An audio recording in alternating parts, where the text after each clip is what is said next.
मेरा नाम सुरेंद्र वत्स है, हरियाणा से हूं मैं। वहां पे एक टाउन है जींद नाम से। पिछले 8 साल से वहां पे मेरा अपना एक बिजनेस है, केबल नेटवर्क है पूरे टाउन में। और साथ में दोस्तों मैं स्टूडेंट हूं, अभी पंजाब यूनिवर्सिटी चंडीगढ़ से पीएचडी कर रहा हूं। बहुत सारे स्टूडेंट हैं आज।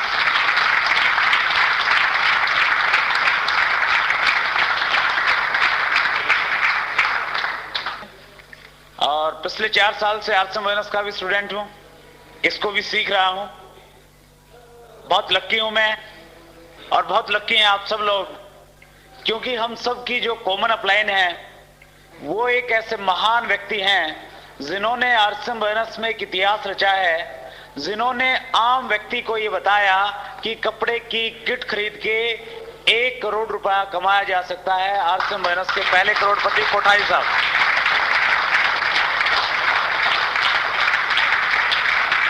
हम बहुत लकी हैं, कोठारी साहब की गाइडलाइन हमें मिलती है। और ऊपर में श्री केसी चावड़ा साहब, जिनका बहुत बड़ा विजन है इस बिजनेस को लेके। श्री बीसी चावड़ा जी, जिनकी मोटिवेशन, जिनकी प्रेरणा से हम बहुत बड़े बड़े ड्रीम इस बिजनेस में बना रहे हैं और उनके आशीर्वाद से हम उनको पूरा कर रहे हैं।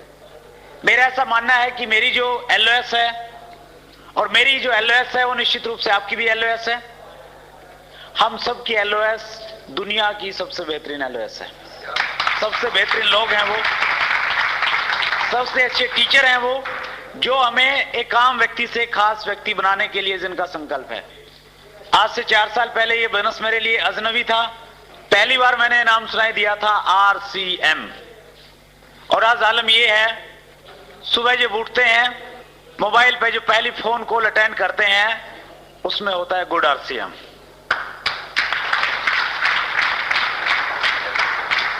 और दिन में पता नहीं कितने बार गुड आरसीएम होता है, और रात में भी सोते टाइम फोन की जो लास्ट कॉल होती है या श्रीमती जी जो बोलते हैं वो भी एक ही चीज बोलते हैं, गुड आरसीएम। यस, इतना रम गया ये अंदर में। मात्र 4 साल का टाइम पीरियड हुआ फ्रेंड्स। 4 साल पहले जब मैंने मार्केटिंग प्लान देखा, मेरे दिमाग में भी कई सारे कंफ्यूजन थे इसको लेके। जिस व्यक्ति ने मुझे मार्केटिंग प्लान दिखाया था, मैंने उनसे प्रश्न किया था कि मेरा अपना एक बिजनेस है, उस बिजनेस में मेरी लाखों रुपए की इन्वेस्टमेंट है। लाखों रुपए की इन्वेस्टमेंट के बावजूद जब इनकम और प्रॉफिट की बात करते हैं तो वो बहुत लिमिटेड है, हजारों में आता है। और जब कंपटीशन होते हैं तो आता नहीं है, घर से देना पड़ता है। और आप यहां पे बता रहे हैं कि कपड़े की एक किट खरीदें, आपके घर में लाखों रुपए महीना की इनकम आ सकती है। मैंने उनसे कहा कि मेरा बिजनेस को लेके जो तजुर्बा है, जो एजुकेशन बिजनेस की आज तक मुझे मिली है, वो एजुकेशन ये कहती है अगर आपने 1 लाख रुपए महीना कमाना है, एक ही तरीका है, आपके पास में 1 करोड़ रुपया होना चाहिए। अगर 1 करोड़ रुपया है, उस 1 करोड़ रुपए का कोई भी काम करके शायद आपको 1 लाख रुपए महीना की इनकम आ जाए, लेकिन कपड़ा पहनने से 1 लाख रुपए महीना की इनकम आएगी, ये कैसे पॉसिबल है? इस प्रकार के तरह तरह के प्रश्न जो पहली बार मैंने मार्केटिंग प्लान देखा मेरे माइंड से पैदा हुए। मैं बहुत सीरियस नहीं था, उसके बावजूद भी मैंने इस बिजनेस को ज्वाइन किया। पता है क्यों? इसलिए क्योंकि मैं एक अच्छे दोस्त को नाराज नहीं करना चाहता था। मेरे को लगा अगर ये किट नहीं खरीदा तो ये दोस्त कम से कम 1 महीने तक बात नहीं करेगा मेरे से, कि मैं उसकी नेचर को जानता था। मैंने किसी व्यक्ति को ओबलाइज करने के लिए 1260 रुपए दिए, एक फोरम पे साइन कर दिए, किट ले ली। किट लेके भी मैं घर पे नहीं गया, मेरा अपना जो केबल नेटवर्क का बिजनेस है उसके ऑफिस में जाके उसको रख दिया। क्योंकि शादीशुदा लोगों के साथ में एक दिक्कत होती है, जब कुछ भी सामान लेके जाते हैं तो उस पर बहुत बड़ी छानबीन होती है, तहकीकात होती है, कितने का लाए, कहां से लाए, क्यों लाए। सो मैं किसी पंगे में नहीं पड़ना चाहता था। मैंने सोचा किसी मौके पे ले जाएंगे। सो बहुत सीरियस नहीं था, इसलिए मैंने काम नहीं किया इस बिजनेस को लेके। इवन मैंने ये भी नहीं देखा कि इसमें कितने कपड़े हैं, पैंट शर्ट क्या है क्या नहीं। 3 महीने तक काम किया तो केवल मात्र एक किया। जब भी मेरी अपलाइन का फोन मेरे पास में आता था, मैं हर बार कोई ना कोई नया बहाना उसको बना के बता देता था। कभी मैं उनको कहता, वो कहते कि इस महीने आप अच्छा काम करो, मैं आता हूं, आप मीटिंग रखवाएं। मैं उनको कहता इस महीने मीटिंग नहीं रखेंगे, क्योंकि इस महीने इंडिया और पाकिस्तान की क्रिकेट की श्रृंखला चली हुई है और बहुत सारे लोगों के घरों में केबल के कनेक्शन लगाने हैं। कभी मैं कहता कि अब की बार तो यूनिवर्सिटी में जाना है, स्नैप से सबमिट करने हैं। तो कभी मैं परिवार के किसी व्यक्ति को बीमार कर देता और कई बार किसी व्यक्ति को ऊपर भेज देता, दूर के रिश्तेदार को। दूर के रिश्तेदार की कोई डेफिनेशन नहीं होती ना। यस, और ये एक ऐसी चीज है, फिर कोई भी बंदा बोलता नहीं, ज्यादा बिजनेस की बात नहीं करता। वो पूछता अच्छा कैसे हुआ, क्या हुआ, क्यों हुआ, और छुट्टी मिल जाती है कुछ टाइम के लिए। सो 3 महीने तक ये कार्रवाई चलती रही। लेकिन 3 महीने के बाद इस बिजनेस को लेके जो टर्निंग पॉइंट आया, मेरी जिंदगी का जो सबसे बड़ा परिवर्तनकारी समय था, इस प्रकार की एक मीटिंग में आने का मुझे मौका प्राप्त हुआ। वो भी आना नहीं चाहता था, जैसे तैसे आ गया। और आज शुक्रगुजार हूं सुपर वाले का, उस हालात, उन परिस्थितियों का, जो परिस्थितियां मुझे न चाहते हुए भी इस प्रकार के शानदार लोगों के बीच में बैठा दिया, और बैठाने के बाद ही बिजनेस मेरे समझ में आ गया।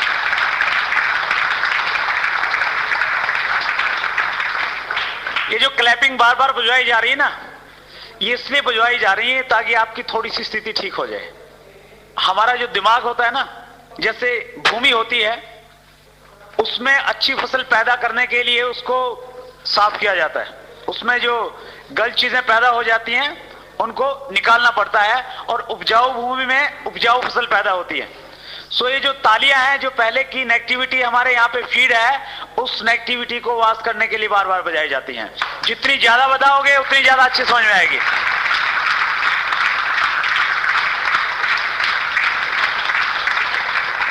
तालियों का क्या महत्व है, ये हेमंत शर्मा जी ने आपको बताया। लेकिन तालियों का सबसे बड़ा महत्व पिछले हफ्ते मुझे समझ में आया, जब मैं जयपुर में एक बहुत बड़ा ऑडिटोरियम है, वहां पे बिरला ऑडिटोरियम, उसके बाहर एक फंक्शन लेके निकला। बहुत एक्साइटिंग सेमिनार थी, वो लगभग 2000 लोग थे वहां पे। और जैसे हम लोग बाहर निकले, 2 डिस्ट्रीब्यूटर, 2 व्यक्ति मैं कहूंगा, आपस में झगड़ रहे थे, आपस में जोर जोर से बातें कर रहे थे।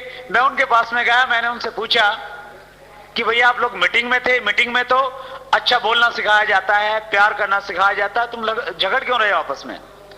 उनमें से एक व्यक्ति ने कहा कि ये जो सज्जन मेरे पास में है, ये मेरे बहुत नजदीकी दोस्त हैं। मैं पिछले 3 महीने से इनको आरसीएम बिजनेस के बारे में बता रहा था। बड़ी मुश्किल से इनको मैं फंक्शन में लेके आया, बाहर जो टिकट लगी वो भी मैंने अपनी पॉकेट से इनको लेके दी, और अब मीटिंग से बाहर आने के बाद ये कह रहे हैं कि मैं आरसीएम बिजनेस ज्वाइन करूंगा। मैंने कहा ये तो अच्छी बात है, परेशान क्यों रहा तू?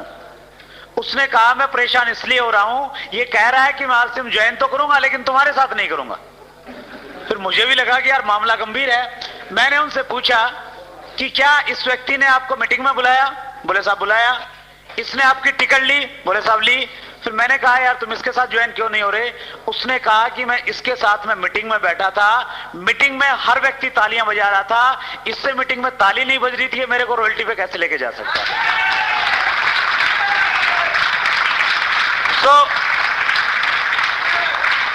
सो आपके सामने ये प्रॉब्लम ना आ जाए। बाहर जाके कोई डिस्ट्रीब्यूटर इसलिए आपके साथ में ज्वाइन करने से मना कर दे कि तुमसे ताली नहीं बजती, मैं तेरे साथ नहीं ज्वाइन करूंगा। यस, याद रखना इस चीज को, बड़ी प्रॉब्लम हो जाएगी, फिर अप्लायंस से समझौता करवाओगे सब। क्यों? क्योंकि हर व्यक्ति जुड़ने से पहले ये देखता है कि ये व्यक्ति खुश रहता है, ये उत्साही रहता है या नहीं रहता। 2 बच्चे हैं, एक रो रहा है, एक हंस रहा है। आप किसके साथ में खेलना पसंद करेंगे? हंसने वाले के। आपके चेहरे पे अगर हंसते अच्छे भाव हैं, आप तालियां बजा रहे हैं, तो निश्चित रूप से बहुत सारे लोग आपके साथ में ज्वाइन करने के लिए तैयार रहेंगे। और तालियां इसलिए बजाएं, कोई व्यक्ति आपकी उत्साह को देख के बाहर जाके वैसे ही प्रोस्पेक्ट मिल जाएगा आपको कोई कि यस इसके साथ ज्वाइन करूंगा। तो तालियां बजाना घाटे का सौदा नहीं है। मैं आपको कह रहा था कि मैं बहुत सीरियस नहीं था इस बिजनेस को लेके। 3 महीने तक मैंने कोई काम नहीं किया, बहाने बनाए खूब सारे। 3 महीने के बाद ऐसे फंक्शन में आने के बाद में पहली बार मुझे लगा किस बिजनेस से लाखों रुपए महीना की इनकम आ सकती है। और दूसरी चीज मुझे लगी, इस बिजनेस को मैं भी कर सकता हूं। वो इसलिए लगा क्योंकि स्टेज से एक व्यक्ति से मैंने रिलेट किया जिसकी बैकग्राउंड थी कि वो खेती करते थे, बहुत बड़ी एजुकेशन उसके पास में नहीं थी, उसके बावजूद इस बिजनेस को वो बहुत सक्सेसफुली कर रहे थे और इस बिजनेस की वो रॉयल्टी स्टेज पे थी। उनको देखने के बाद मुझे लगा कि जब एक किसान जिसके पास में बहुत अच्छी एजुकेशन नहीं है, पहले की भी एजुकेशन नहीं है, इस बिजनेस की भी एजुकेशन नहीं है। जब वो व्यक्ति इस बिजनेस को कर सकता है, मैं निश्चित रूप से इससे तेजी से करके इससे पहले रॉयल्टी पे पहुंच सकता हूं। ये फीलिंग्स आई और उसके बाद फ्रेंड्स मैंने स्टार्ट किया इसको, मन बनाया। जब निकला हॉल से बाहर की यस मैं इसको करूंगा, मन बना। कोई भी नया काम इतना आसान नहीं होता। ये बिजनेस नया था। बहुत सारे लोग कहते हैं कि साहब मेरे पास ऑलरेडी बहुत अच्छा अनुभव है नेटवर्क मार्केटिंग का, निश्चित रूप से बहुत जल्दी कामयाब हो सकते हैं क्योंकि उनके पास में अनुभव है। मेरे पास में कोई अनुभव नहीं था नेटवर्क मार्केटिंग का, मुझे नहीं पता था ये मल्टी लेवल मार्केटिंग। में तो इसी प्रश्न पे अटक गया था कि कपड़े की किट खरीदने से लाखों रुपए कैसे आ जाएंगे, यानी इस प्रकार की सोच थी। मुझे जानकारी नहीं थी इस प्रकार के बिजनेसेस को लेके। सो मेरे सामने और थोड़े ज्यादा बड़े चैलेंजेस थे, मुझे जानकारी नहीं थी, ये कारण था। दूसरा कारण था उस टाइम आरसीएम बिजनेस के पास में बहुत सारे प्रोडक्ट्स नहीं थे। तीसरा कारण था हमारे आसपास में कोई व्यक्ति ऐसा एग्जाम्पल नहीं था जिसको देख के हम रिलेट करें और हमें लगे कि ये 2000 कमा रहा है तो मैं भी कमा सकता हूं, ऐसा कोई व्यक्ति नहीं था। और चौथी चीज, इस प्रकार की मीटिंग्स और गुरप्रीत सिंह जैसे लीडर्स प्लान देने वाले हमारे बीच में नहीं थे। बहुत बड़ा अभाव था इस प्रकार का। सो थोड़े मुश्किल रहे, थोड़े चैलेंजेस रहे। आश्रम बिजनेस ज्वाइन करने के 5 महीने बाद मेरी पहली इनकम आई थी 1560 रुपए की, 5 महीने के बाद। और अब तो स्थिति यह है किसी का अगर 2 महीने चेक नहीं आता वो तीसरे महीने काम ही नहीं करता, कहता कि नहीं भैया बहुत सारी कंपनियां, दूसरी में करूंगा, आरसी में तो आता है कुछ नहीं। लेकिन फर्क इस बात से नहीं पड़ता कि 5 महीने के बाद मुझे 1560 रुपए का चेक आया। इस बात से बहुत फर्क पड़ता है कि आरसी बिजनेस से मेरा पिछले महीने का चेक 6,50,560 रुपए का था।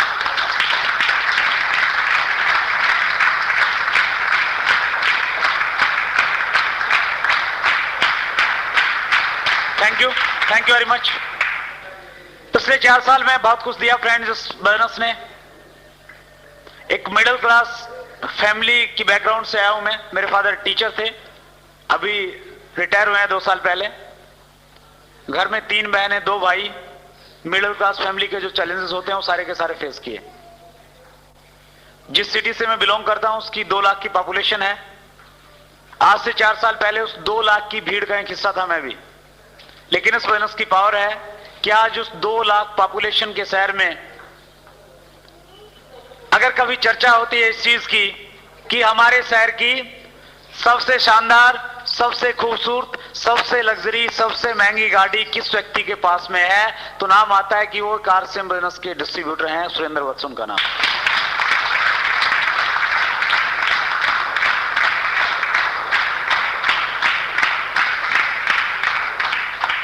मेरी इनकम टैक्स रिटर्न की फाइल को देख के ऑफिसर्स चकरा जाते हैं।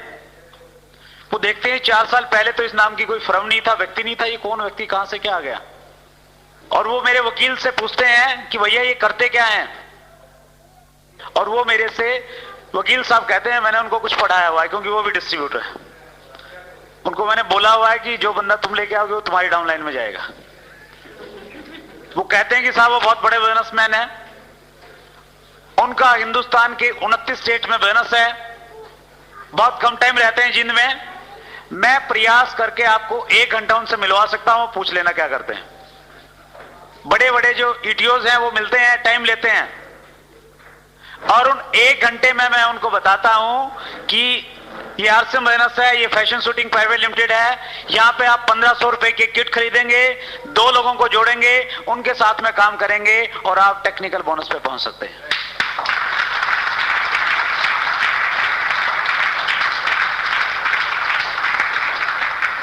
फिर वो ज्वाइन करते हैं और काम करते हैं।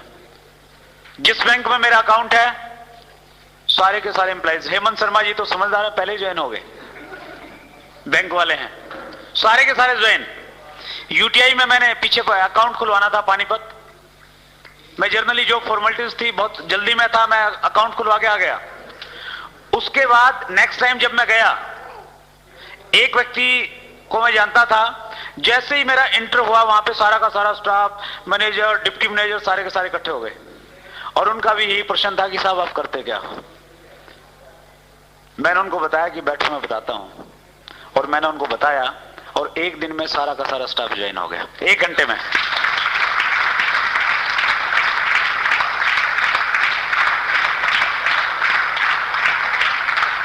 ये सारी बातें मैं आपसे इसलिए शेयर करना चाहता हूं, इसलिए कर रहा हूं, आपके सामने चैलेंजेस, आपके सामने मुसीबतें, आपके सामने जो भी है वो तब तक है जब तक आपको सफलता नहीं मिलती। जिस दिन आप सफल हो जाएंगे, टेक्निकल बोनस पे पहुंच जाएंगे, आप आगे आगे होंगे और लोग आपके पीछे पीछे होंगे कि सर मैं भी ज्वाइन करना चाहता हूं, मेरे को भी ज्वाइन करवा दो।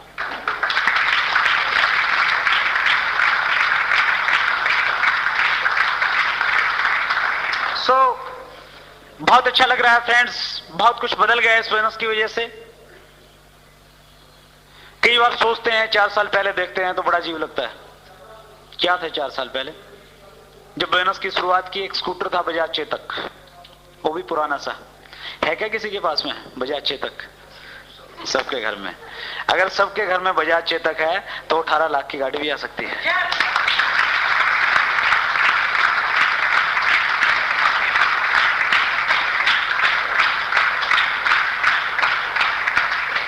तो बहुत कुछ हो गया उस चेतक की वजह से। रखा हुआ है घर पे, 2 गाड़ियां बदली हैं, वो भी सेफ हैं, ताकि लोग देखेंगे बाद में कि पहली गाड़ी ये थी मारुति 800 जिसको धक्के मार के चलाया जाता था, फिर ये दूसरे वाली ली, फिर तीसरे वाली ली। सो बहुत कुछ मिल रहा है। ये चीजें मैं आपसे इसलिए रिलेट कर रहा हूं, इसलिए मैं आपसे शेयर कर रहा हूं कि इस बिजनेस में बहुत बड़ी पावर है। अगर आप एक गंभीरता से डिसीजन लेके आज आप यहां से जाते हैं, ये सारी की सारी चीजें इस बिजनेस के माध्यम से आपको मिल सकती हैं। इस बिजनेस की सबसे बड़ी विशेषता, हमारी ग्रेट अपलाइन बीसी चावड़ा साहब अक्सर शेयर करते हैं कि अगर आप भारत का राष्ट्रपति बनना चाहेंगे तो बनना बहुत मुश्किल है। क्यों मुश्किल है? क्योंकि राष्ट्रपति के लिए एक पोस्ट है और एपीजे कलाम अब तक के सबसे अच्छे राष्ट्रपति साबित हो रहे हैं। यस, बड़ा मुश्किल है पहुंचना। प्रधानमंत्री बनना चाहेंगे, मनमोहन सिंह बैठे हुए वहां पे। पंजाब का सीएम बनना चाहेंगे, बन जाएंगे? आसान है क्या? नहीं है। आप अपने पठानकोट का कमिश्नर या एसपी बनना चाहेंगे, शायद वो भी बनना मुश्किल है, क्योंकि एक पोस्ट है और आने वाले लोगों की लाइन लगी हुई है। यस, लेकिन अगर आप आरसीएम बोनस का टेक्निकल बोनस अचीवर बनने का एक ड्रीम लेके यहां से जाते हैं, यहां जितने व्यक्ति बैठे हैं सारे के सारे टेक्निकल बोनस पे पहुंच सकते हैं, क्योंकि आप सबके लिए यहां पे सीटें खाली हैं, कोई लिमिटेशन नहीं है।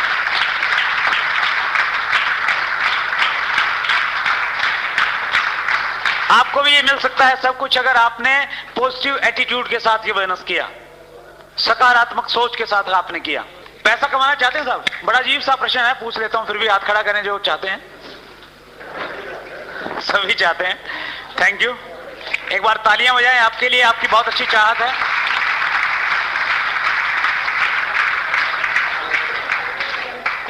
पैसा कमाने के लिए हम 2 काम करते हैं। जे पॉल गेट्टी की मैंने एक बुक पढ़ी, रॉबर्ट कियोसाकी को मैंने पढ़ा बिजनेस स्कूल में। वो एक चीज लिखते हैं, पैसा कमाने के लिए हमारे पास में 2 साधन हैं। एक साधन है कि हम जॉब करते हैं। कितने लोग करते हैं? मेरे सीधा हैंड्स, बहुत सारे करते हैं, थैंक यू। पैसा मिलता है जॉब से? मिलता है नहीं मिलता? यस, मिलता है। लेकिन जे पॉल गेट्टी एक चीज और लिखते हैं कि पैसा कमाने के 2 साधन है, जॉब और बिजनेस, लेकिन अमीर बनने का केवल मात्र एक साधन है, वो साधन है बिजनेस। जॉब से आप अमीर नहीं बन सकते, कम से कम ये तो गारंटी है। Yes yes. और ट्रेडिशनल बिजनेस से भी नहीं मिल सकते। जिस प्रकार के बिजनेस एक मिडिल क्लास फैमिली का व्यक्ति करता है, उससे भी आपको बहुत सारा पैसा नहीं मिलता। सो जॉब और बिजनेस में क्या होता है, ये चीजें मैं आज सोचता हूं कि अगर बचपन में मुझे पढ़ा दी जाती तो शायद मैं और कुछ होता, लेकिन शायद सही समय पे पढ़ाई गई है, इसलिए मैं कुछ हूं यहां पे। हमारी जिंदगी में कौन घटना कब क्या घटती है, उसके पीछे ऊपर वाले की बहुत बड़ी प्लानिंग होती है। एक बार एक व्यक्ति था, उसको काम की तलाश थी। उसने न्यूज़पेपर में एक एडवर्टाइजमेंट पढ़ी कि किसी जगह पे एक टॉयलेट अटेंडेंट की पोस्ट वैकेंट थी। वो वहां पे गया, जो वहां पे इंटरव्यू लेने वाले थे उन्होंने उसका इंटरव्यू लिया, और इंटरव्यू लेने के बाद में उन्होंने उसके सामने एक फॉर्म रख दिया और उसको भरने के बाद बोले कि आप इस पे अगर सिग्नेचर करेंगे तो आपको ये टॉयलेट अटेंडेंट की पोस्ट मिल जाएगी। उस व्यक्ति ने कहा कि मुझे सिग्नेचर करने नहीं आते। उन्होंने कहा अगर आपको सिग्नेचर करने नहीं आते हम आपको ये नौकरी नहीं दे सकते। वो वहां से आया, रास्ते में उसने देखा कहीं फलों की दुकान थी, उस पे वो नौकरी करने लग गया। फलों की दुकान से कुछ देर के बाद उसने अपना खुद का एक फलों का काम स्टार्ट किया। धीरे धीरे वो उसको आगे बढ़ाता गया और कुछ सालों के बाद वो एक बहुत बड़ा एक्सपोर्टर बन गया। उसके यहां से खरीदे हुए फल बाहर जाने लगे और बहुत बड़ा आदमी बनने के बाद में एक दिन किसी बैंक के साथ में उसकी बहुत बड़ी डील होने वाली थी। वो वहां पे गया उस बैंक में और उस डील करने के बाद में उस बैंक का जो सीनियर मैनेजर था उसने कहा कि आप यहां पे सिग्नेचर कर दें। उस व्यक्ति ने कहा कि मुझे सिग्नेचर करने नहीं आते। उस मैनेजर ने कहा कि तुम्हें पता है अगर तुम्हें सिग्नेचर करने आते तो तुम कहां होते? उसने कहा कि मुझे पता है कि मैं टॉयलेट अटेंडेंट होता।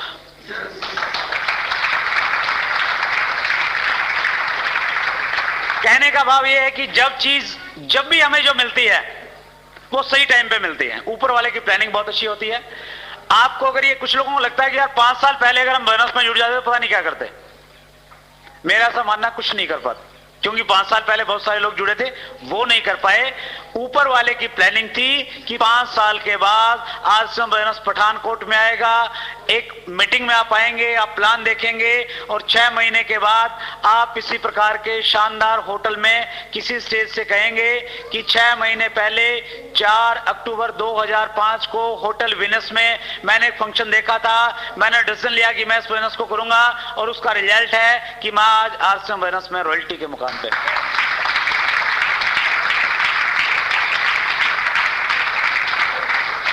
तो ये उसकी प्लानिंग थी और शायद उसी की प्लानिंग थी कि ये चीजें मेरी बाद में समझ में आई। जॉब और बिजनेस में क्या होता है फ्रेंड्स, जॉब अगर एक व्यक्ति 20 साल की एज में स्टार्ट करता है तो वो 1-2 दिन या 2 साल के लिए नहीं करता। एक सर्वे है कि 45 साल तक एक व्यक्ति काम करता है। 20 साल की एज से अगर वो स्टार्ट करता है, जब वो 65 साल की एज में पहुंचता है वो काम करने लायक नहीं रहता, इसलिए वो छोड़ देता है। और उसके बाद घर में भी उसकी स्थिति कुछ अजीब सी हो जाती है। एक जॉब वाले की विडंबना देखिए, जब तक वो जॉब में होता है उसका हमेशा पहले नंबर लगता है। अगर घर में बहुत लोग हैं और एक बाथरूम है, सबसे पहले जॉब वाले को नंबर पड़ेगा, क्योंकि घर वाले कहेंगे लेट हो जाएंगे, पहले इसको नहाने दो। ब्रेकफास्ट सबसे पहले मिलेगा उसको। और जैसे ये 65 साल की एज में पहुंचता है, सबसे पीछे। करना ही क्या है, खाना और नहाना 2 ही तो काम है, करते रहना। बच्चों ने स्कूल में जाना है, उसने ये करना है, ये करना है। सो इस प्रकार की स्थिति होती है 45 साल तक काम करने के बावजूद। और जॉब में जो सिचुएशन है फ्रेंड्स, मैंने एक बुक में पढ़ा, उसमें राइटर लिख रहे थे जिनका जॉब का बहुत अच्छा अनुभव था।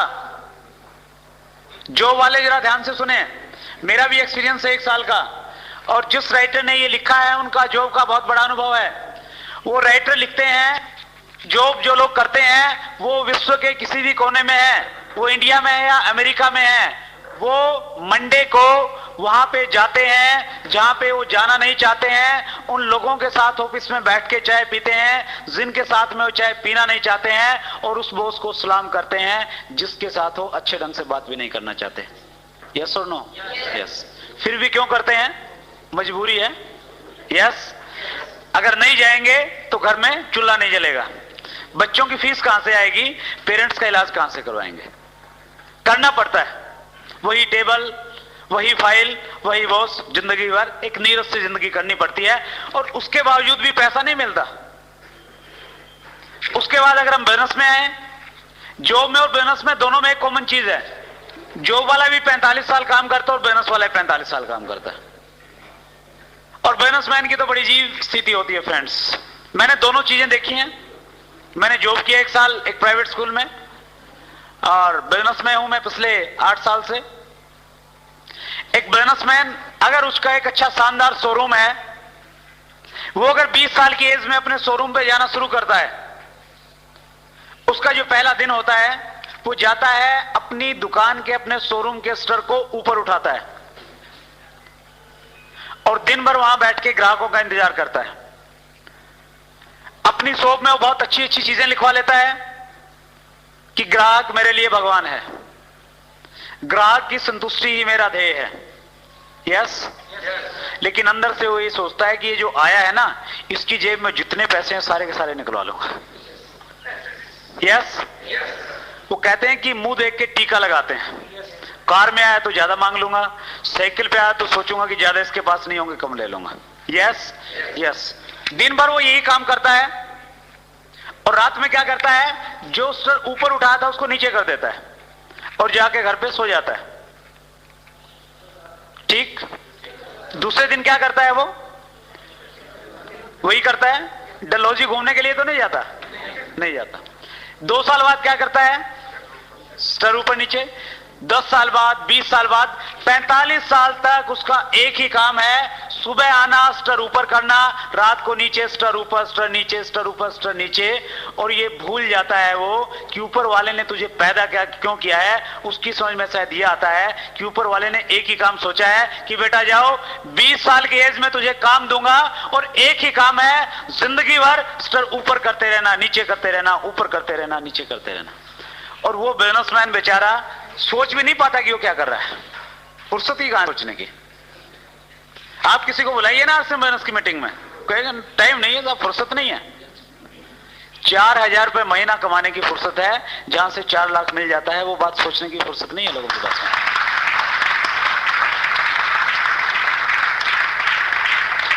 क्योंकि हमने अपने आप को सीमाओं में बांध लिया है। जो माहौल, जो स्थितियां हमें है, बस वो बढ़िया है, उससे हम निकलना नहीं चाहते।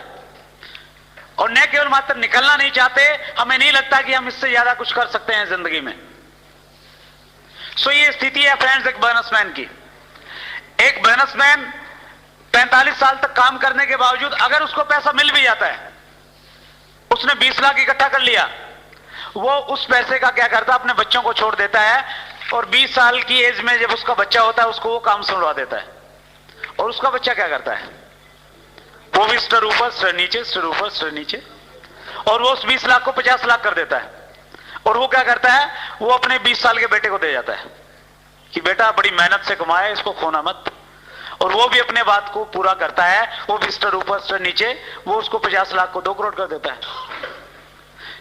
यस, ऐसा ही होता है। यस। एक 65 साल की एज वाले व्यक्ति को अगर आप कहें कि आपने बहुत कमाया, 20 लाख रुपए कमाया, चलिए आप कुछ पैसा ले, अब इस पैसे का एंजॉय करें।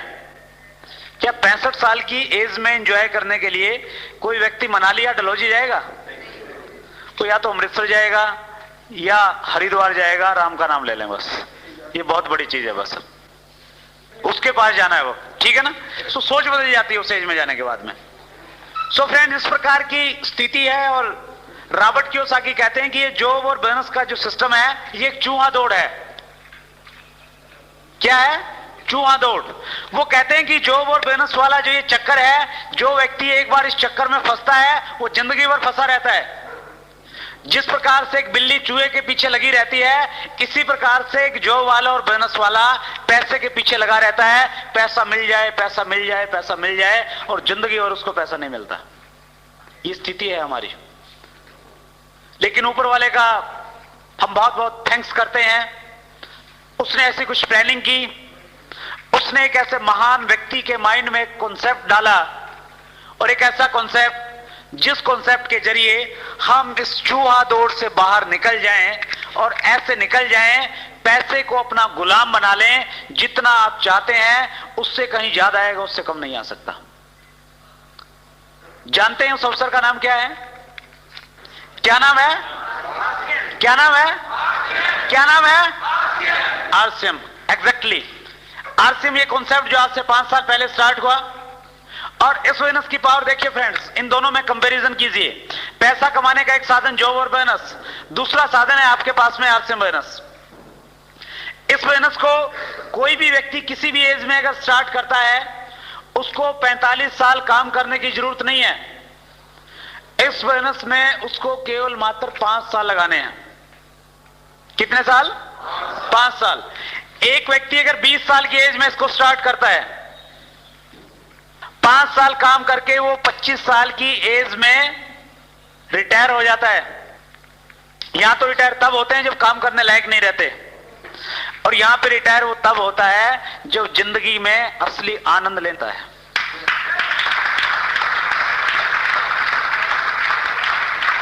उसके पास में टेंशन नहीं होती पैसे की, और सबसे बड़ी चीज उसके पास में समय की चिंता नहीं होती, जहां मर्जी जाए। बहुत सारे स्टूडेंट हैं हमारे बीच में, कुछ ऐसे भी हैं जिन्होंने अभी तक शादी नहीं करवाई है। लक्की लोग हाथ खड़ा करेंगे एक बार? बहुत सारे हैं। आप तालियां हो जाए एक बार। एक बहुत अच्छी बात बता रहा हूं आपके लिए।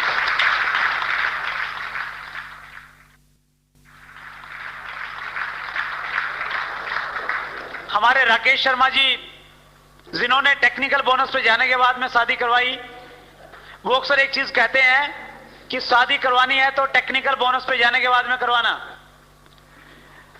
कुछ को लगेगा कि हिंदुस्तान में लड़कियों की वैसे ही शॉर्टेज चल रही है, और ये टेक्निकल पता नहीं कब आएगा, तब तक पता नहीं कोई लड़की मिलेगी नहीं मिलेगी।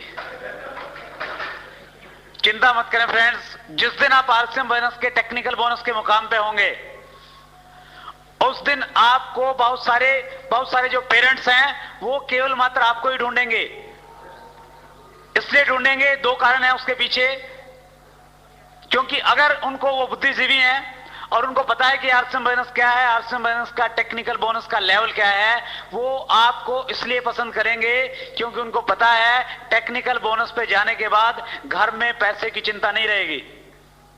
और दूसरा कारण जो बहुत स्ट्रांग है, जिसके कारण कोई भी पिता अपनी बेटी के लिए आरसीएम बोनस का एक टेक्निकल बोनस अचीवर ढूंढेगा, उसकी जानकारी में एक चीज क्लियर होगी, ये व्यक्ति अगर टेक्निकल बोनस पे है, पिछले कुछ टाइम से आरसीएम बोनस कर रहा है, आरसीएम बोनस ने इसके अंदर इतने अच्छे संस्कार पैदा किए होंगे, ये कभी भी मेरी बेटी को दुखी नहीं करेगा, वो खुशी के साथ में रहेगी जिंदगी भर।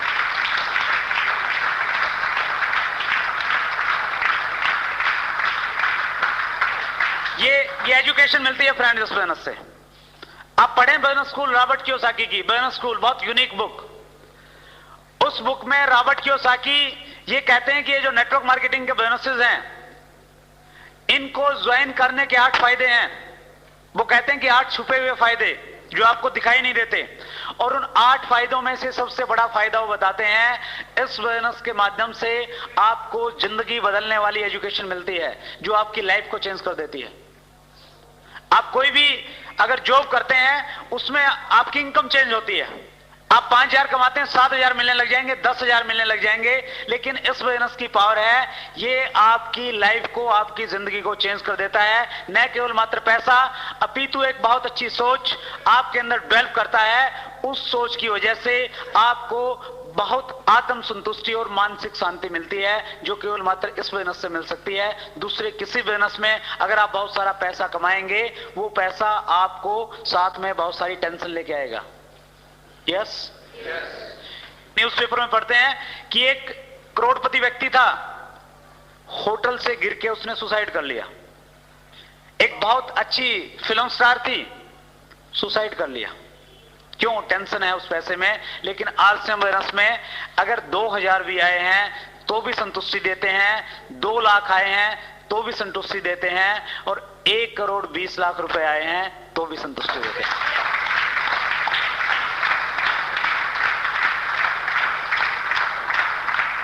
सो फ्रेंड्स, बहुत कुछ मिलता है। आप लकी हैं। आप अगर 5 साल के बाद आरसीएम बोनस ज्वाइन करेंगे, बहुत सारे ऑप्शन होंगे आपके सामने। अब तो जो लड़की मिलेगी उसी से काम चलाना पड़ेगा, क्योंकि डरते हैं आप, घर वाले है ना, और न केवल मात्र आपको अच्छी लड़की मिलेगी, आपको एक चीज और मिलेगी। आप अपनी उस दुल्हन को जिस गाड़ी में लेके आएंगे, किसी टैक्सी स्टैंड से हायर नहीं करनी पड़ेगी। आपकी गाड़ी आपके शहर की सबसे लंबी, सबसे खूबसूरत और सबसे लग्जरी गाड़ी होगी।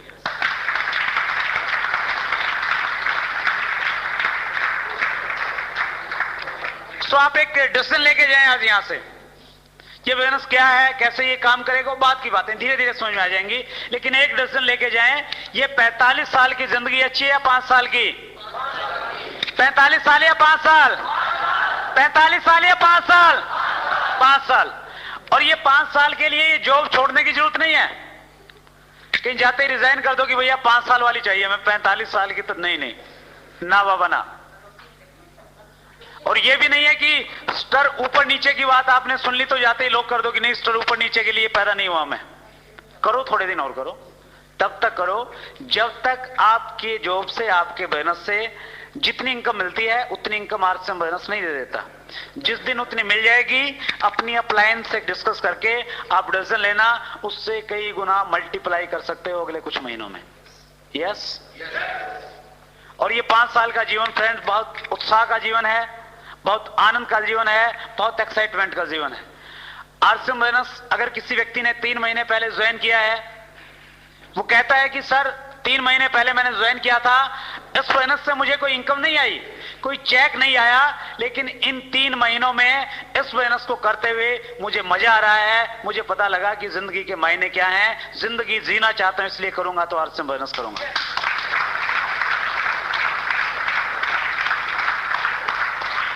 ये फीलिंग आती है फ्रेंड्स इस बोनस से।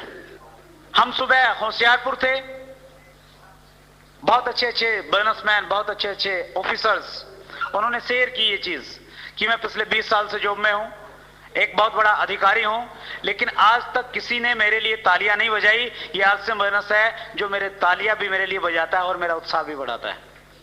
कहीं सम्मान नहीं मिलता, ये आरसीएम बोनस आपको सम्मान देता है। ये 5 साल की जिंदगी एक बहुत आनंद की जिंदगी है। इसमें क्या क्या आपको काम करने पड़ेंगे इस बोनस के टॉप लेवल पे पहुंचने के लिए?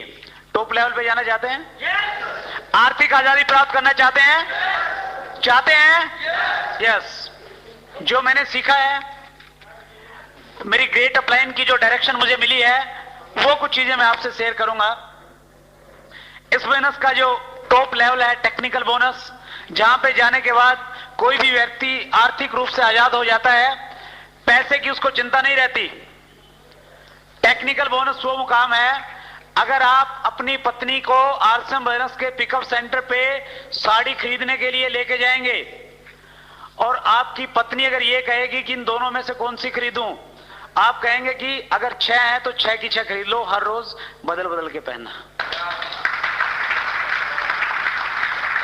वो जो कंप्रोमाइज वाली जिंदगी है वो खत्म हो जाती है। फिर बच्चे को कहते हैं ना, बाजार से बैट लाने की क्या जरूरत है, सचिन तेंदुलकर भी वो लकड़ी के साथ में खेलता था, है ना, जिससे कपड़े धोते। ठीक, हम कंप्रोमाइज करते हैं, लेकिन टेक्निकल पे कंप्रोमाइज नहीं होता। उस पे जाने के लिए करना क्या है बताऊं? 2 काम करने हैं। कितने काम? 2। पहला काम करना होता है, आपने एक डिस्ट्रीब्यूटर नंबर लेना होता है। ले लिया? कितनों ने लिया? बहुत सारे ले लिया। अरे जोरदार तालियां अपने लिए। आधा काम हो गया आपका, 50% कंप्लीट। अब 50% और बचा है। वो 50% पता है क्या है? अपना एक लक्ष्य निर्धारित करना, अपना एक गोल बनाना है। किस बोनस से क्या चाहिए? जब गोल बनाना ही है तो कम से कम टेक्निकल बोनस तो होना ही चाहिए। यस। ये टेक्निकल बोनस, आपकी 1 महीने की इनकम है यहां पे 50,000 रुपए की, और आपके घर में यहां पे आ जाएगी एक, क्या आ जाएगी? कार। बचपन में मेले से खरीद के लाते थे, बड़ा प्यार करते थे कार से, नकली ही सही। और 20 साल की एज तक आते आते उसके 2 पहिए गायब हो जाते हैं। यस। स्कूटर या बाइक आती है, और फिर बच्चे जब पढ़ने लग जाते हैं, बाइक वो खरीद लेते हैं, एक लंबे पहियों वाली बाइसाइकिल आ जाती है। यस। यस। अगर वो फीलिंग्स आप लेके आए उस कार से, अगर आज भी आप उतना ही प्यार करते हैं जितना बचपन में करते थे, और आप चाहते हैं कि वो आपके पास में आए, तो उस सपने के लिए आपको काम करना पड़ेगा। कर सकते हैं? यस।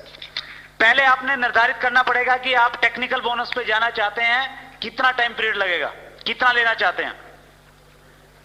आप कहें कि साहब 1 महीने में जाना चाहता हूं, 1 महीने में नहीं जाया जाएगा, क्योंकि उसके लिए कंडीशन है 3 महीने आपको 6% रॉयल्टी में रहना पड़ेगा। ठीक, आप अपना टारगेट निर्धारित करें, अपनी सीनियर अपलाइन के साथ में बैठ के उसको कहें कि साहब टेक्निकल चाहिए, 50,000 रुपए महीना की इनकम और एक कार चाहिए। डिस्कस करके एक समय निर्धारित कीजिए, ये 1 साल बाद चाहिए, 1.5 साल बाद चाहिए, 2 साल बाद चाहिए, डेट लिख दीजिए। लिख सकते हैं? जिस दिन लिख देंगे, और न केवल मात्र आप लिखें, लिख के खुद सिग्नेचर करें, और जो आपका परिवार अगर आज नेगेटिव है ना, डरते सही उसको बुलाइए। उसको बड़ा अजीब लगेगा जब आप कहेंगे कि हम कार लेने वाले हैं। वो शायद किसी पंडित के पास में जाएंगे, कहेंगे कि झाड़ा लगा दो, हो गया कुछ इनको। होटल वेनिस में गया था, पता नहीं क्या पढ़ा दिया, है ना। यस, लेकिन आप उनको बोलिए कि एक बहुत बड़ी चीज मुझे मिली है, आपकी बातों से लगना चाहिए। एक बहुत बड़ी चीज, एक ऐसा प्लेटफॉर्म मुझे मिला है जिससे मैं अपने सारे के सारे सपने पूरे करूंगा, और इसमें मुझे आपका सहयोग चाहिए। हमने टारगेट लिया है कि 2 साल के बाद हम टेक्निकल बोनस पे जाएंगे। 50,000 रुपए महीना की इनकम है, हम कार लेंगे एक अपनी शानदार, उसमें घूमने के लिए जाएंगे। आपने केवल मात्र इतना काम करना है, इसके नीचे सिग्नेचर कर दो। करेंगे या नहीं करेंगे? करेंगे, करवाएं, बच्चों के भी करवा लें, उनको भी अच्छा लगेगा, ठीक। और जब बच्चे ज्यादा तंग करें, पत्नी ज्यादा तंग करें, वो दिखा देना। कार चाहिए या नहीं चाहिए? यस, चाहिए। क्योंकि आप इन्वॉल्व करेंगे। कई बार ना हम बहुत स्मार्ट बन जाते हैं कि यार हम खुद कर लेंगे, जो करेंगे, जरूरत ही नहीं किसी से बात करने की। उनको बताइए आप क्या कर रहे हैं, क्या आपको मिल सकता है, उनको आप फंक्शन में लेके आइए। सो आप जो भी अपना ड्रीम तय करें, ये लक्ष्य आप तय करते हैं, अपनी फैमिली के साथ में इसको कीजिए। और करने के बाद में आपने एक काम और करना है। जिस दिन आप ये लक्ष्य तय करें, 50% आपका काम हो गया, 50% आपका बाकी है। और ये काम जो आपने करना है, अपने आप से एक प्रॉमिस करना है, अपने आप से एक वायदा करना है, खुद से एक संकल्प करना है कि मैं आज इस डेट को आरसीएम बोनस ज्वाइन कर रहा हूं, या इस डेट को मैं एक संकल्प लेता हूं कि मैं इस बोनस को तब तक करता रहूंगा जब तक मैं टेक्निकल बोनस पे नहीं होऊंगा। 50,000 रुपए महीना की इनकम और कार मेरे घर में नहीं आएगी, तब तक मैं इस बोनस को करता रहूंगा। ले सकते हैं संकल्प? कहते हैं संकल्प में पावर होती है, और निश्चित रूप से होती है, मैंने महसूस किया है इसको। अगर आपका संकल्प स्ट्रांग है तो कुछ लोग तो वैसे ही भाग जाएंगे आपके संकल्प की आवाज सुन के, कहेंगे कि भैया ये जरूर लेगा, और जब आएगा, इसकी आएगी तो मेरी भी आ जाएगी, मैं भी लग जाता हूं इसके साथ में। और आपका संकल्प ही नहीं है, आप किसी के पास में जाते हैं और आपको पता नहीं, वो तरह तरह की बातें बताता है, वो कहता है कि भैया बहुत आई बहुत गई। आप कार की बात करते हैं, वो कहते हैं कि तेरी स्कूटर भी बिक जाएगी, फिर आपको लगता है कि यार पंगे में पड़ गया, वो संकल्प टूट जाता है फिर आपका। सो आप एक संकल्प करें। अगर आपने संकल्प कर लिया कि मैं इस बोनस को तब तक करूंगा जब तक टेक्निकल बोनस पे नहीं पहुंच जाता, अब आपने क्या करना है, यहां से यहां तक का, शुरुआत से लेके मंजिल तक का जो बीच का सफर है वो तय करना है। केवल मात्र इतना सा काम है। अगर एक बच्चा स्कूल में जाता है, मैट्रिक क्लास में एडमिशन लेता है, वो 10th में, पहले दिन जब वो एडमिशन लेता है, उसका एक लक्ष्य होता है, यस और नो? यस। उसका लक्ष्य होता है कि मैं इस क्लास को बहुत अच्छे अंकों से पास करूंगा, मेरी एक पोजीशन आएगी। इस लक्ष्य को लेके वो क्या करता है, काम करता है। क्या काम करता है? वो स्कूल में जाता है। यस। बगैर में स्कूल में जाए से तो शायद अच्छे अंकों से पास नहीं हो सकता। सहमत है आप? यस। और जब वो स्कूल जाएगा, स्कूल जाने में भी उसके दोनों प्रकार के अनुभव रहेंगे। किसी दिन वो स्कूल में जाएगा, टीचर सारी क्लास में उसको शाबाशी देगी कि यस आप भी विकास की तरह बन जाएं, इसकी तरह होमवर्क करके लाएं, ये बहुत अच्छा लड़का है। और किसी दिन जब आप काम नहीं करेंगे, मैडम आपको खड़ा करके 4 चांटे भी लगाएगी। यस। किसी दिन आप जाएंगे, मौसम अच्छा होगा, किसी दिन जाएंगे बारिश में भीगते हुए जाएंगे। Yes yes. ये प्रोसेस है, कोई भी काम करें ये लगा रहता है। अच्छे और बुरे दिन, अच्छी फीलिंग और पॉजिटिव जो फीडबैक है वो आती रहती है, वो रहता है हर काम में, और वो यहां पे भी रहेगा। किसी दिन आप जाएंगे, जिस व्यक्ति से बात करेंगे सारे के सारे ज्वाइन कर लेंगे। कई लोग रात को 12 बजे तक काम करते हैं। मैंने पूछा एक दिन, भैया कहां हो? बोले साहब प्लान देने के लिए जा रहा हूं। मैंने कहा यार 11:30 बजे हुए, क्यों?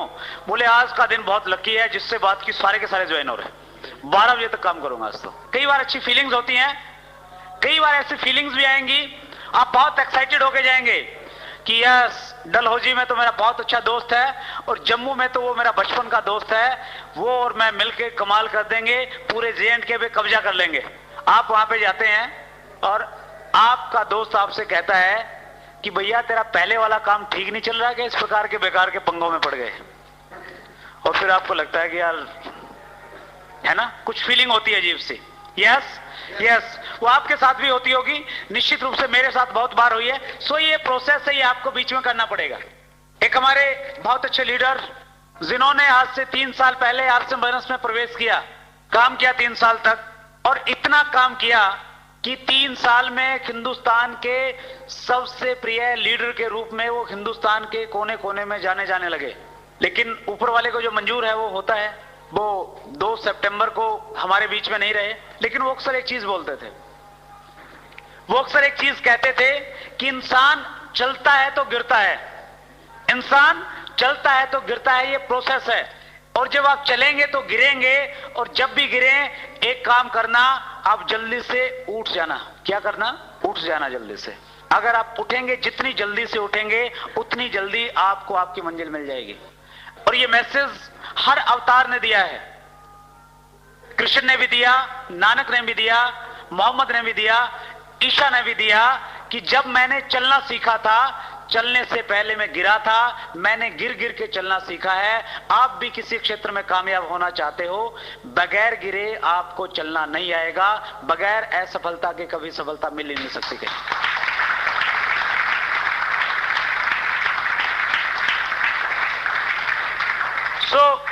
उसके लिए आप प्रिपेयर रहें। आपका गिरना क्या है?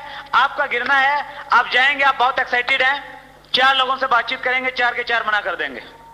वो हो सकता है इस बिजनेस में आपका पहला गिरना हो। जो आपके स्पेशली नजदीकी लोग, जब हम प्रिपेयर होके जाते हैं ना कि यार वहां जाके तो ये कर देंगे, वहां तो इतनी अच्छी मीटिंग होगी, और आपको पता लगता है कि जिसने मीटिंग रखवानी थी उसने होटल ही बुक नहीं किया, वहां पे तो शादी चल रही है। आपको लगेगा कि यार कैसे हो पाएगा ये बिजनेस। सो जब भी आपको ऐसा लगे, जब भी ऐसी फीलिंग्स आए, जब भी आपके अंदर नेगेटिविटी आए, आप समझना कि आप गिर गए हैं। और उससे उठने के लिए एक बहुत बड़ी चीज है जो आपको उठाएगी, वो है टेप्स। जिस दिन सबसे ज्यादा नेगेटिविटी आपके अंदर में आए, उस दिन जाके एक टेप सुन लेना। पंडित जी की एक बहुत यूनिक टेप है, रफ्तार। छावड़ा साहब की टेप है, सोचिए और अमीर बनिए। और कोठारी साहब की एक बहुत यूनिक टेप जो बहुत बड़ा मोटिवेशन देती है, सफलता के 5 सूत्र। हमारे बहुत अच्छे लीडर हैं, अत्री साहब, उनकी टेप है कामयाबी का राज। बहुत सारे लीडर्स की टेप्स आपको मिलती हैं। वो टेप्स, पहले आप एक टेप सुने। एक टेप से अगर आपको लगता है कि हिम्मत नहीं हो रही है किसी से बात करने की, दूसरी ओर सुन लें। और दूसरी से भी अगर हिम्मत न जुटा पाए, सोने से पहले तीसरी टेप अपने रिकॉर्डर में लगा के सो जाना। रात में सपने में आप भारत के प्रधानमंत्री मनमोहन सिंह को आरसी बिजनेस का मार्केटिंग प्लान बता देंगे।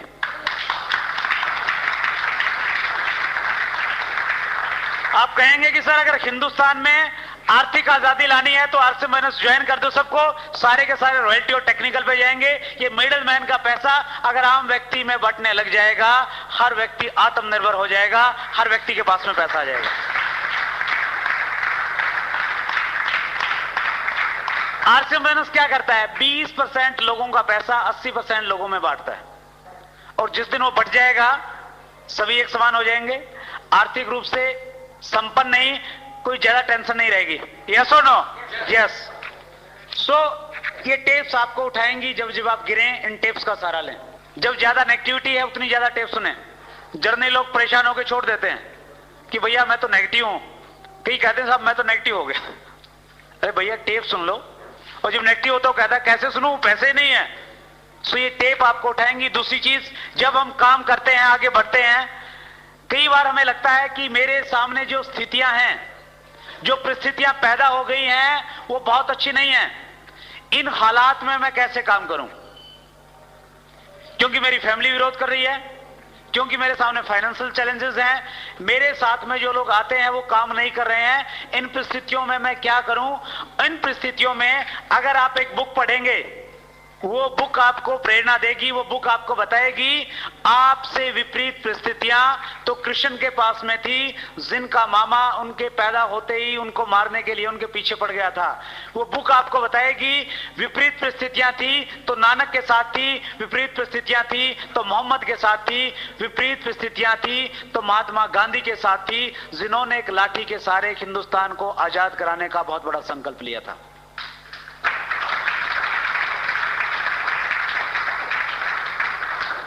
और उस बुक में जब आप अब्राहम लिंकन की स्टोरी सुनेंगे, पढ़ेंगे, आपको लगेगा कि एक ऐसा व्यक्ति जो 20 साल की एज में जब उसने काम स्टार्ट किया, वो जिंदगी में लगातार असफल होता रहा। 45 साल की एज में लगातार असफलता, नाकामयाबी, दूर दूर तक भी कोई आशा की किरण जिस व्यक्ति की जिंदगी में नहीं थी, उस व्यक्ति ने हिम्मत नहीं हारी, वो चलता रहा, वो बढ़ता रहा, और उसका परिणाम था एक दिन वो अमेरिका का राष्ट्रपति बना। और आपको लगेगा कि आप अमेरिका के राष्ट्रपति ना सही, आरसीएम बैनर्स के टेक्निकल बोनस तो जरूर बन जाएंगे।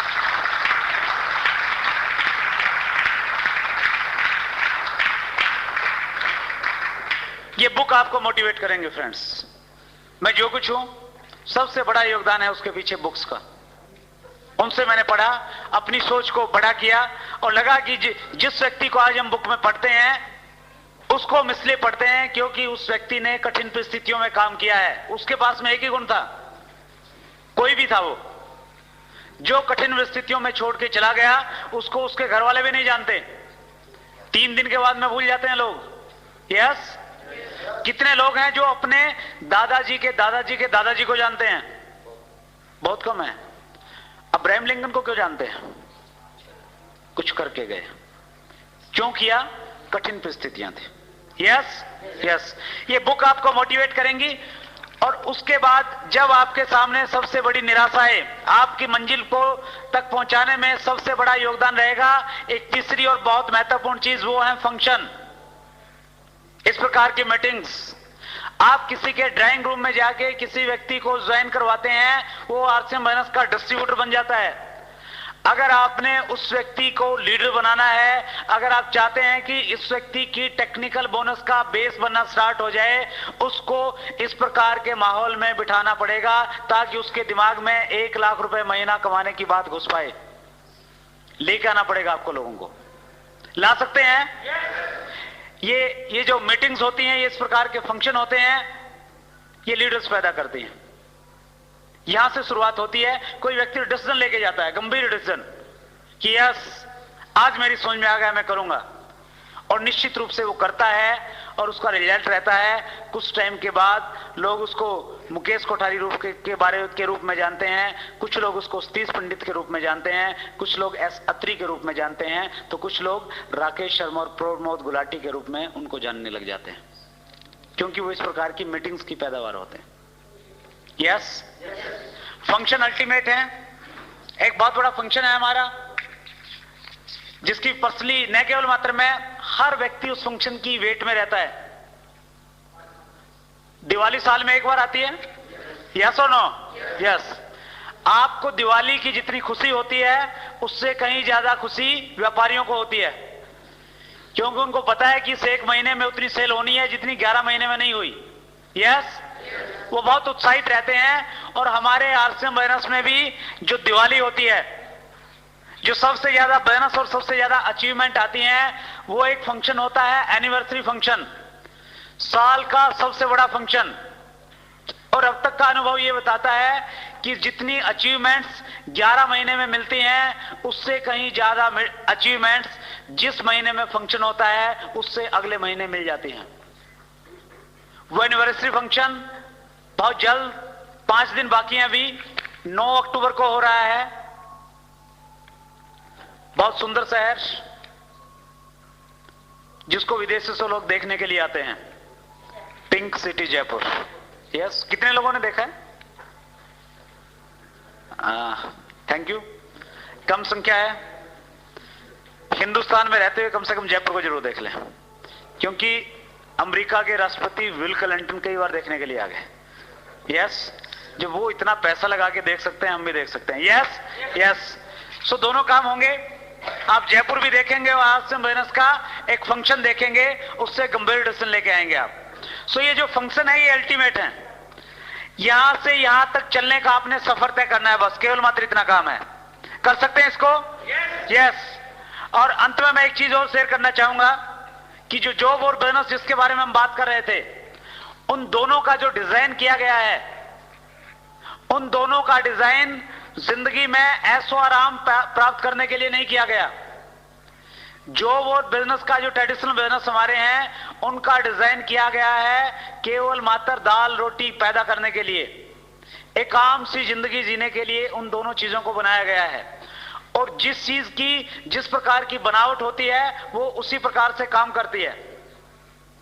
हवाई जहाज देखा आपने? हवा में उड़ता हुआ तो देखा होगा निश्चित रूप से। मैं भी बहुत देखता था उड़ते हुए। अब आरसीएम बिजनेस में आने के बाद में फर्क केवल मात्र इतना पड़ा, पहले दूर से देखता था और अब लगभग एक महीने में 5 से 7 बार ट्रेवल करता हूं आरसीएम बिजनेस की मीटिंग के लिए।